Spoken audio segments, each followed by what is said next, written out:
দর্শক শ্রোতা, যেমনটি আপনারা দেখছেন এই মুহূর্তে আমি এক বিশাল ময়দানে দাঁড়িয়ে আছি। এই ময়দানে দাওয়াত ইসলামের 3 দিনের সুন্নাতে ভরা ইজতেমা শুরু হবে। আর সেই ইজতেমায় আল্লাহ পাকের কালাম কোরআনে পাকের তেলাওয়াত হবে। নবী করিম সাল্লাল্লাহু তাআলা আলাইহি ওয়াসাল্লামের শানে নাত শরীফ পাঠ করা হবে। বিভিন্ন বিষয়ভিত্তিক সুন্নাতে ভরা বয়ান হবে। প্রয়োজনীয় দোয়া ও সূরা মুখস্থ করানো হবে।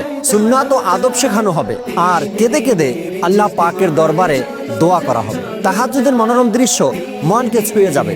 5 ওয়াক্ত নামাজ জামাতের সাথে আদায় করা হবে।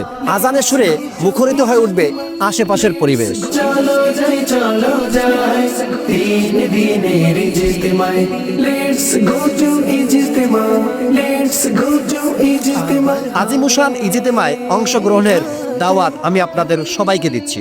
24, 25, 26 ডিসেম্বর 2025 বুধ, বৃহস্পতি, শুক্রবার ঢাকার এয়ারপোর্ট আশিয়ান সিটি ব্লক সিতে আবারও শুরু হতে যাচ্ছে।